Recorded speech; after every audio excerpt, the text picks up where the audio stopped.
Britain is closing in on another Brexit win after the International Trade Secretary confirmed the UK is in talks over the possibility of a trade deal with the Gulf Cooperation Council (GCC), an economic union of Arab nations valued at more than £2.6 trillion.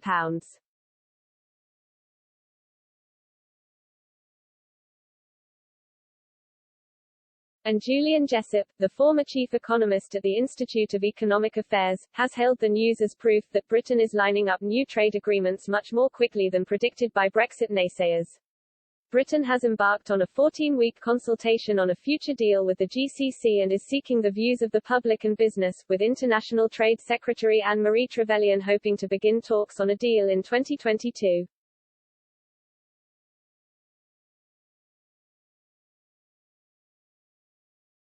The GCC comprises the Kingdom of Bahrain, the State of Kuwait, the Sultanate of Oman, the State of Qatar, the Kingdom of Saudi Arabia, and the United Arab Emirates, and it is one of the UK's largest trading partners.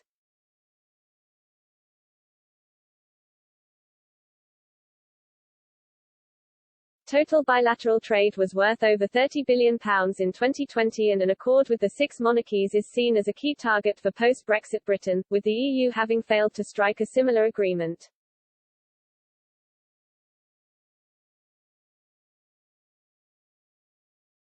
Mr. Jessop told Express.co.uk, the Department for International Trade has already rolled over or improved our existing trade deals much more quickly than most had expected.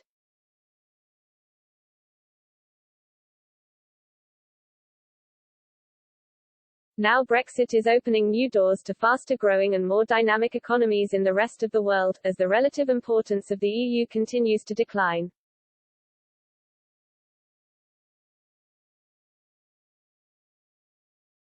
The Department for International Trade (DIT) believes an agreement would take the relationship to the next level in industries of the future such as digital trade, services and green growth, delivering higher-paying jobs across the country.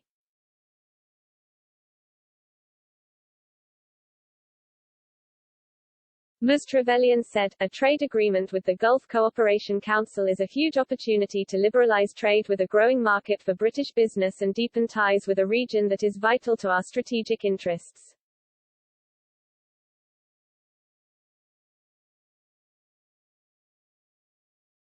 We want a modern, comprehensive agreement that breaks down trade barriers to a huge food and drink market and in areas like digital trade and renewable energy, which will deliver well-paid jobs in all parts of the UK.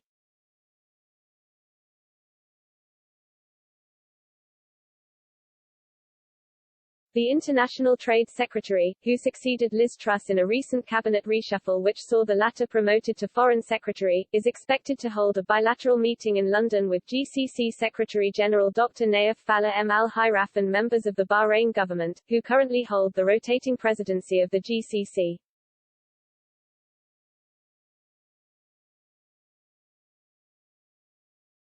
Concluding in January 2022, the consultation includes a questionnaire aimed at gathering information from participants about their experiences and priorities when doing business with the countries in the GCC to ensure any future deal reflects the UK's best interests.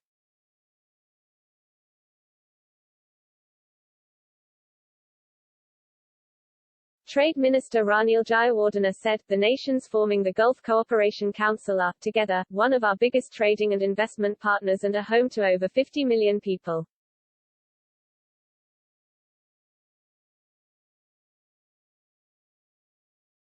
From exports of Welsh lamb and Scotch beef, to biscuits from Belfast and financial services from the City of London, I am determined to strike a deal that will further cement our relationships, attract investment, promote trade opportunities and provide significant benefits for British business, creating jobs in communities across the country.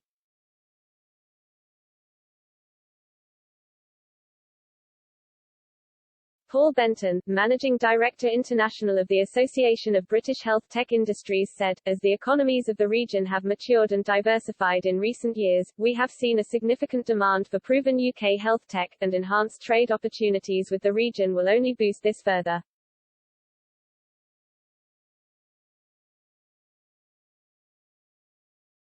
However, Shadow International Trade Secretary Emily Thornberry said while there are undoubtedly opportunities for British businesses in the Gulf, there were lots of practical questions too.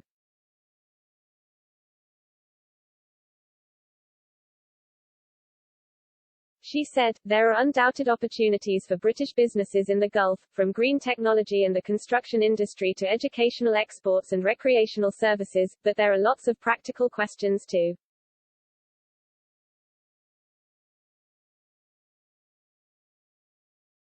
How geared up is the DIT to negotiate a deal where barriers to service exports are the main issue, not tariffs? Is ISDS, investor-state dispute settlement, going to be a feature of this agreement as it is in our investment deal with the UAE?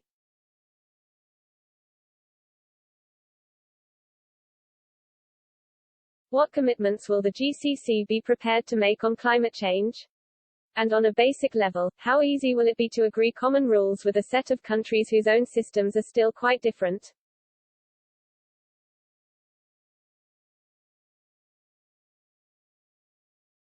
But above all of those is a question of morality, and whether we should be willing to agree preferential terms of trade with a group of autocracies who have some of the worst records in the world for the abuse of human rights, the mistreatment of workers, and the subjugation of women.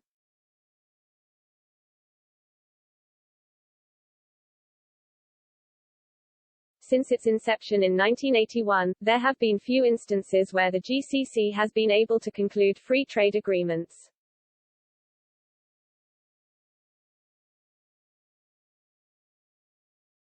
Deals with the 4 countries of the European Free Trade Association and Singapore are among the few it has successfully concluded.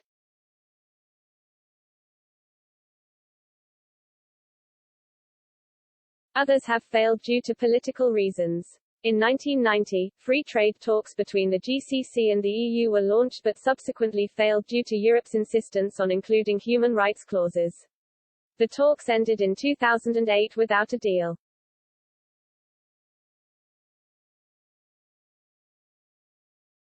Similarly, trade talks with Australia began in July 2007 but ended 2 years later without reaching an agreement.